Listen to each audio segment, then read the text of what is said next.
Alguma coisa acontece no meu coração, que só quando cruza Ipiranga e a Avenida São João.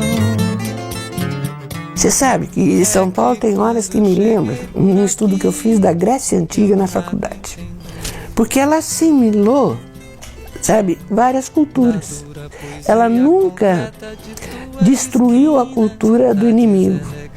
Ela assimilava o que tinha de bom da cultura. Quando você olha para São Paulo, o que está acontecendo? Nós estamos assimilando todas as culturas que vêm para cá. Sabe, nós não temos guetos. Alguma coisa acontece no meu coração, porque eu acho que isso influi na formação de todos nós. Que só quando cruza Ipiranga e a Avenida São João.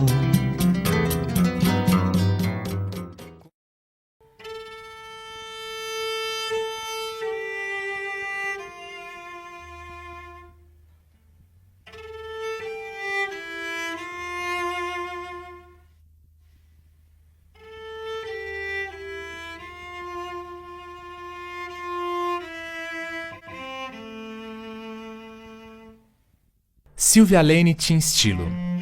Para ela, a psicologia era a porta de entrada para discutir filosofia, política, arte, caminho para construir um sujeito íntegro, consciente de seu papel na formação e transformação da vida individual e coletiva. Silvia Lane acreditava num homem em movimento constante, por isso valorizava a imaginação e a utopia. Assim, combateu dogmas. Era, acima de tudo, mestra no limite do que um mestre pode agregar, ensinar e aprender. Fiel ao seu estilo, Silvia gostava de citar uma frase de Gaston Bachelard: "A ciência só avança quando o cientista pergunta, por que não?"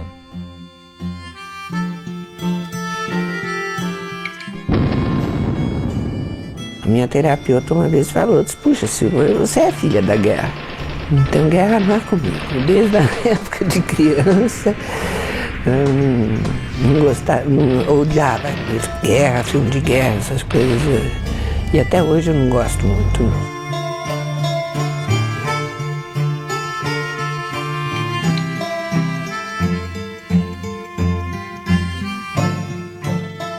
Eu cresci vivendo, não só com meu pai, que era professor de matemática e física, mas não só isso, ele adorava história, adorava filosofia, e meu tio era teólogo e filólogo. Então os papos em casa, em geral, eram... Eu adorava conversar com meu tio sobre a questão da filologia, linguagem já vem daí, né? O meu interesse pela linguagem. Né? E com meu pai era muito mais a filosofia, eu discutia muito com ele, a questão filosófica. Então, meu ambiente era um ambiente muito intelectual.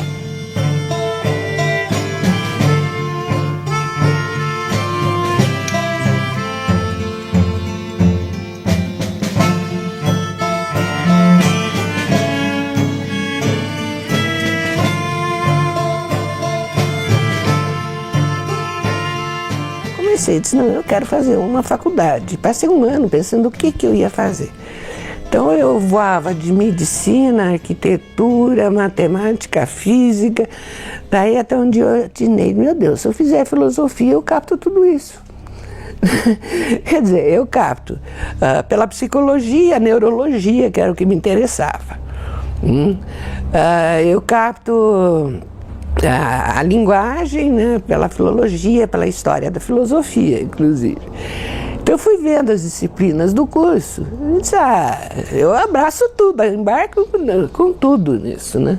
E acho que nós somos privilegiados, porque fomos das últimas turmas que pegamos o Cruz Costa, que é uma cabeça maravilhosa, o Lívio Teixeira, que dominava a história da filosofia de uma forma incrível, o Schutz, que eu não sei que fim levou, mas na área da psicologia eu tive o Dante Moreira Leite, tive a Carolina Bore, a Anita Castilho Cabral.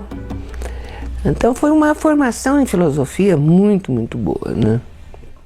Eu gostava muito de ética também, e a ética, de certa forma, propõe uma nova sociedade.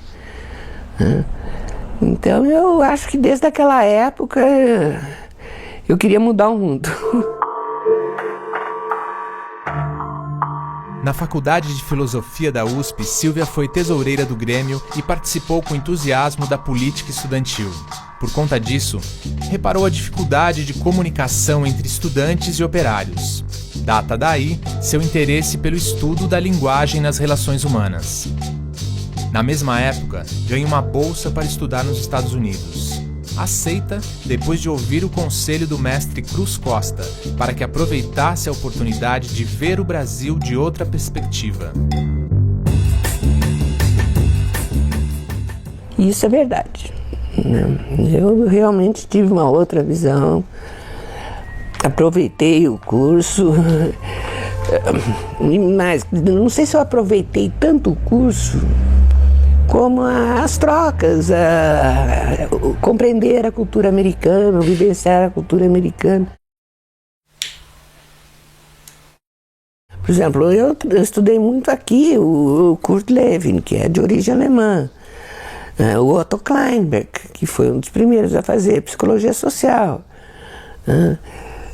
o Kafka, Wertheimer, que eram os alemães da Gestalt. Mas que estavam lá nos Estados Unidos. Sim, que fugiram da guerra. Mas o pensamento deles influenciou muito pouco os americanos. Me convidaram para continuar com a bolsa nos Estados Unidos e fazer um mestrado lá. Eu disse, não, muito obrigada, eu tenho muito o que fazer no Brasil.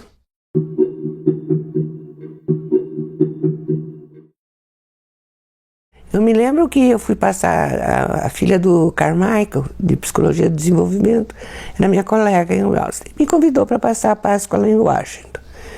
E eu fui. Mas isso me valeu bater uns papos com o Carmichael, que eu sabia que o Carmichael tinha trabalhado junto com o Levin. E eu perguntei, mas por que vocês não estudam mais Levin? O Levin é tão importante. Sabe que nós chegamos à conclusão que teorias globais não levam a nada. Então nós estamos fazendo pequenas teorias, ou seja, fragmentar a psicologia, e aí acabou de acabar a decepção que eu tinha com a psicologia norte-americana. Porque realmente ficar fragmentando o ser humano já naquela época não fazia sentido na minha cabeça. Então por isso mesmo que eu me sentia mais dona da psicologia do que eles me ensinavam lá. De volta ao Brasil, Sílvia foi trabalhar no Centro Regional de Pesquisas Educacionais, ao lado de Anísio Teixeira e Darcy Ribeiro. Lá, encontrou instrumentos para aplicar suas ideias de transformação social. Aí no Centro Regional, era um centro para se propunha quase a revolucionar a educação no Brasil. Todas as nossas pesquisas, todos os nossos trabalhos foram publicados na revista do CRPE. E todos em nome da equipe. Ninguém assinava. Eu podia ser a coordenadora da equipe, mas eu não me chamava de coordenadora. Era uma pesquisa feita por fulano. Então, sabe, quer dizer, a gente se sentia como vanguarda no movimento de educação no Brasil. Mas como toda vanguarda, foi acabando. E, obviamente, eu acho que a Revolução foi a grande responsável por liquidar por tudo isso, né? Depois de 64, acabou tudo. No início dos anos 60, casa-se com Fred Lane, antigo amigo de infância. Em 1965, convidada por Maria do Carmo Guedes, começa a dar aulas de Psicologia Social e Personalidade na Pontifícia Universidade Católica de São Paulo. A PUC é a resposta aos anseios de Sílvia atuar como professora, cientista e agente de mudanças sociais.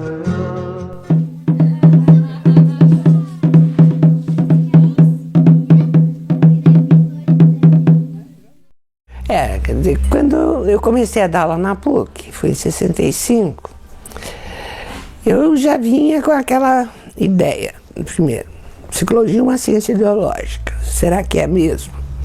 Que o Cruz Costa tinha me incutido na cabeça. Então eu decidi que eu ia trabalhar com uma visão crítica da psicologia. Então eu me lembro que o que a gente tinha de material em psicologia social eram os livros americanos e europeus. Não tinha nada de novo.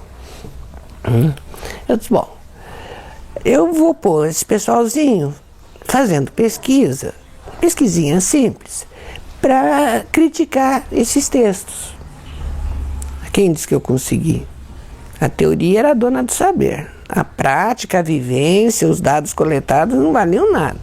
Encaixavam ou não na teoria. E se não encaixavam, a teoria prevalecia. Era importante. Isso mesmo com os monitores e com o pessoal, assim, foi difícil. Daí teve o movimento 68. O movimento 68 na PUC, principalmente na psicologia, foi fundamental. Me lembro do pessoal da USP brincando, né? Puxa, na USP somos nós que fazemos a revolução.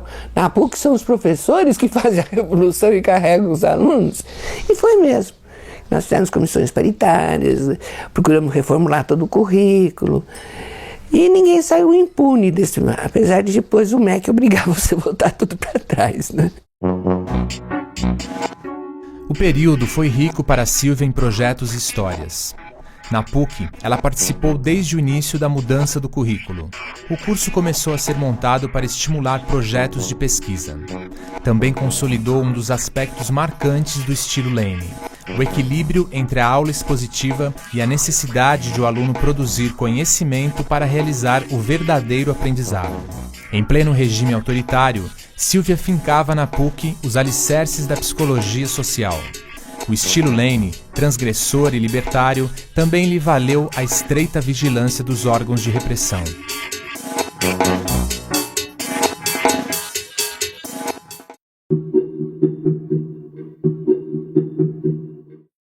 Quando nós mudamos para essa casa, que foi em 70, o guardinha da rua tinha a ficha completa da gente. Sabia que eu trabalhava na PUC, sabia que o Fred trabalhava na USP, sabia não sei o quê, sabe, completa. E o Fred, que é muito tagarela, muito simpático, não sei o quê, conseguiu arrancar tudo do cara.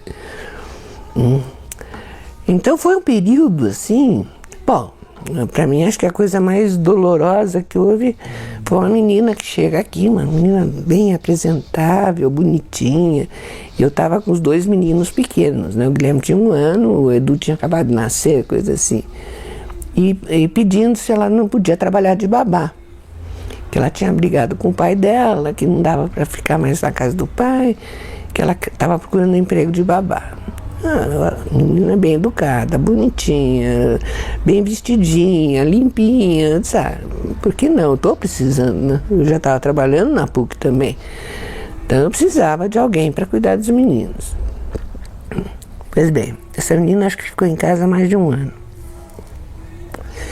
Um belo dia ela está aqui, ela me vem e diz, eu tenho um fotógrafo amigo japonês que gostaria de tirar umas fotografias do Guilherme.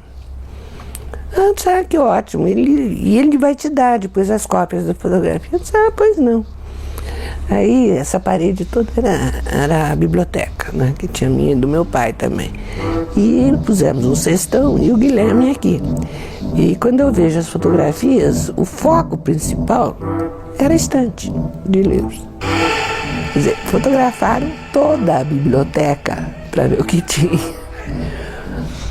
Bom, final da história, um belo dia essa menina chega e diz, olha, dona Sílvia, eu vou sair, porque o que tinha que fazer aqui eu já fiz.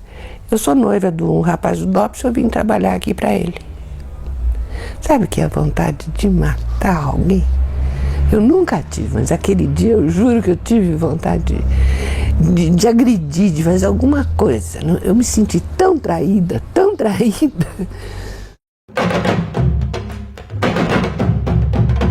Mãe de 4 filhos, Sílvia divide seu tempo entre a casa e a sala de aula. Nos anos de 69 e 70, ajuda a organizar a Faculdade de Psicologia da PUC. Em 71, assume a direção da faculdade, cargo que ocupou até 1974. Em 1972, Silvia Lane defende a tese O Significado Psicológico das Palavras. Silvia explora o tema da linguagem como elemento de transformação nas relações sociais.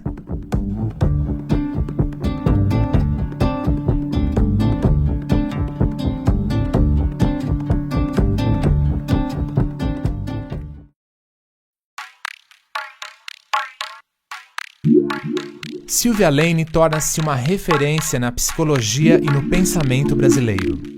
Seu trabalho como pesquisadora e formuladora de conceitos ganha repercussão e interlocutores internacionais. No pós-graduação eu consegui realmente fazer um trabalho sistemático de crítica à psicologia tradicional.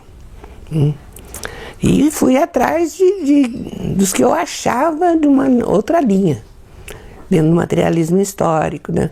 Eu lembro que eu trabalhei muito com Pulitzer, trabalhei com o venezuelano, depois encontrei o Leontiev, Vygotsky, que já tinha as traduções, depois encontrei o Leontiev.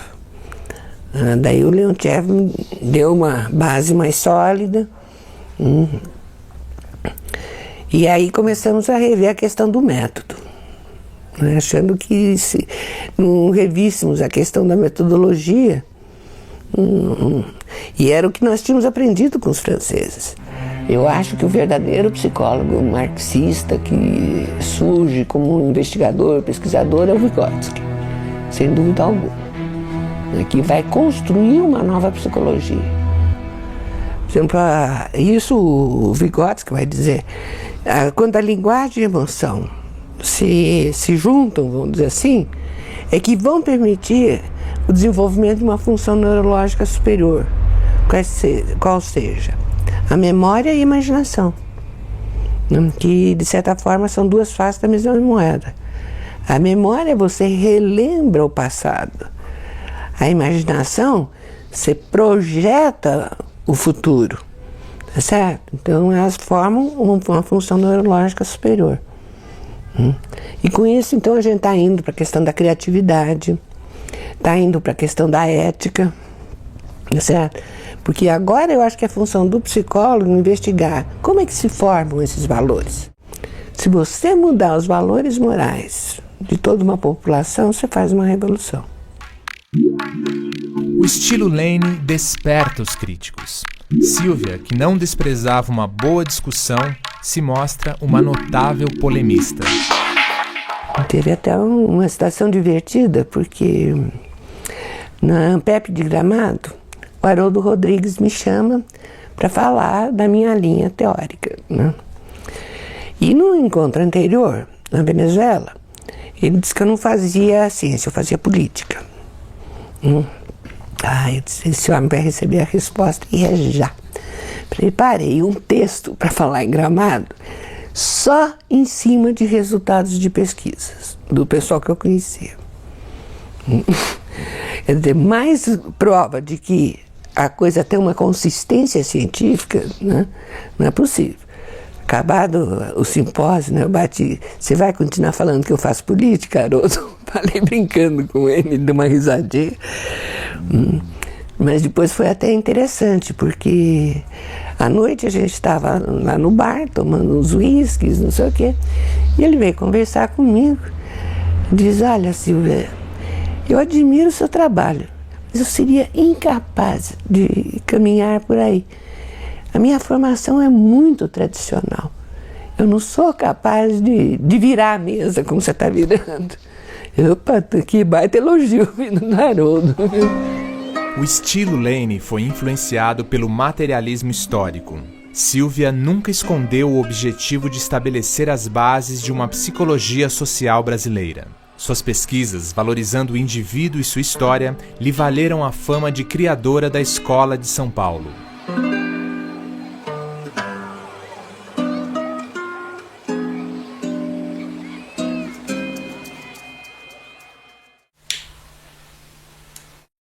Na própria leitura do Leontiev, por exemplo, ele vai falar em 3 categorias fundamentais do psiquismo: consciência, atividade e personalidade. O Vygotsky já falava em consciência e atividade. não como categorias, mas aí é a sistematização do Leontiev. A categoria personalidade era fraquíssima, era uma mistura, né, de coisas. Eu disse, bom, ele escreveu, ele denominou essa categoria por causa do Rubinstein, que estudava a personalidade na União Soviética, né? Aí o Ciampa me faz a tese dele sobre identidade.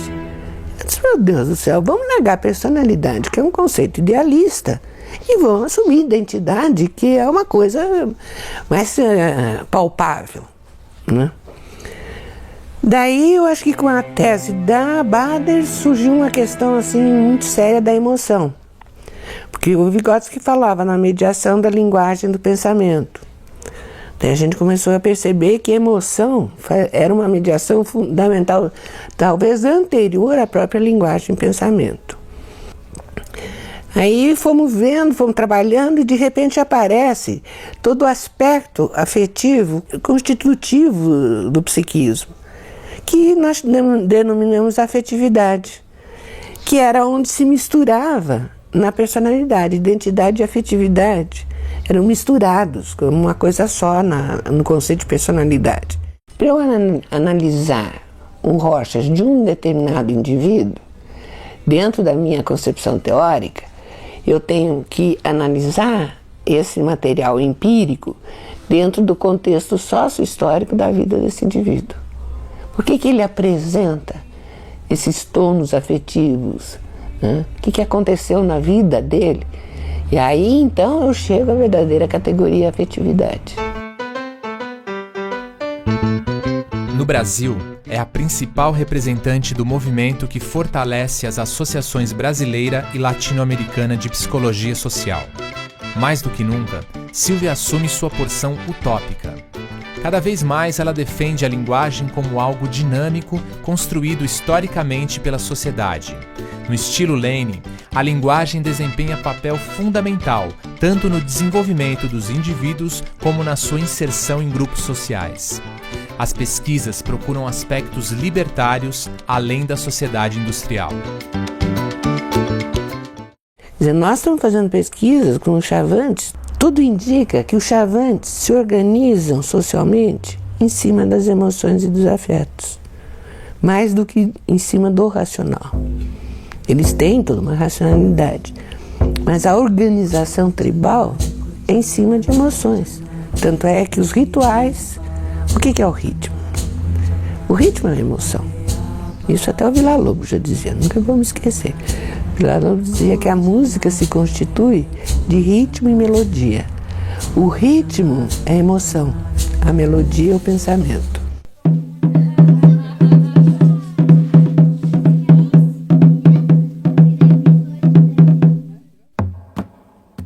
O estilo Lane é instigante. Por isso, suas aulas, palestras sempre terminavam da mesma forma, com a mestra cercada de jovens ao mesmo tempo, admirados e inquietos. Eu preciso desse alimento que são as pesquisas dos meus orientandos. Quer dizer, o máximo que eu faço é começar a sintetizar as coisas que vão surgindo. Por isso que nas minhas falas, vira e mexe, estou citando pesquisa de 1001 orientandos.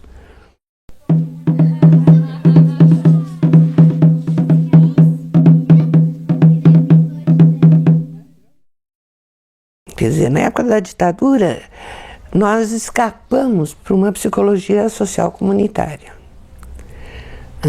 Ou seja, nós passamos a fazer uma pesquisa participante nas comunidades a fim de desenvolver a consciência das pessoas, membros da comunidade.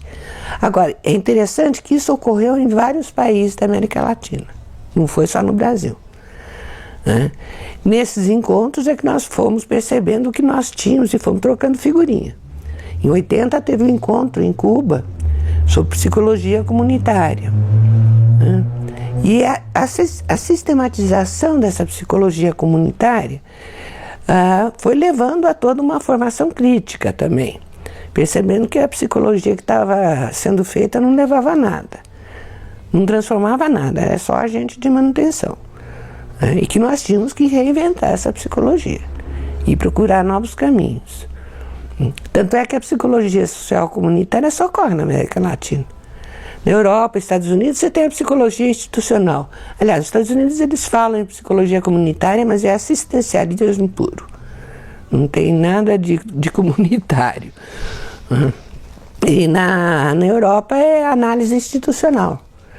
Agora, por que nós não fomos para análise institucional?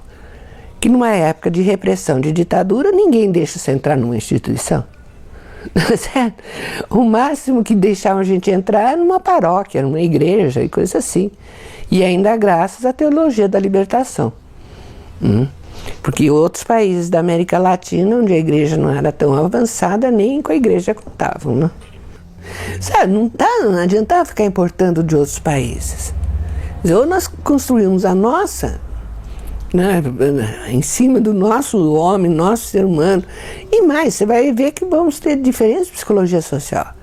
A psicologia social do Rio Grande do Sul é diferente do Nordeste, é diferente do Amazonas, é diferente do Sudeste, porque as condições socio-históricas são diferentes. Sabe, não dá para você pensar numa psicologia social única, a verdade absoluta, final, etc. É uma coisa que está em construção constante. E em mudança constante, porque a história também não para, né?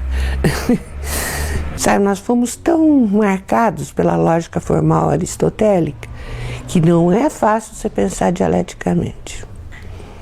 E você não pode deixar de pensar dialeticamente nem um minuto, senão você cai numa dicotomia, você cai no idealismo.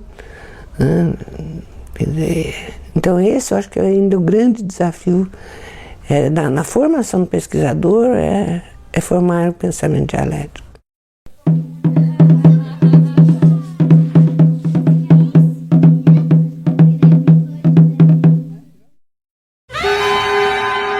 Toda a psicologia política, que uma ação social que você tenha é uma ação política, quer ou não. Ou você muda ou você mantém. Você não tem outra escapatória. O que eu estou achando hoje é que a questão da violência tem que ser prioritária para o psicólogo social. E eu acho que a questão da emoção vai por aí. Certo? Quando você vê crianças cometendo atos de violência, eu só posso imaginar uma coisa: essa criança foi reprimidíssima emocionalmente, principalmente nas suas raivas, nas suas reações de raiva, de birra, eu sei lá o que mais, para de repente explodirem desse jeito. Sem falar da violência que eu chamaria política, né? Agora, a gente também precisa saber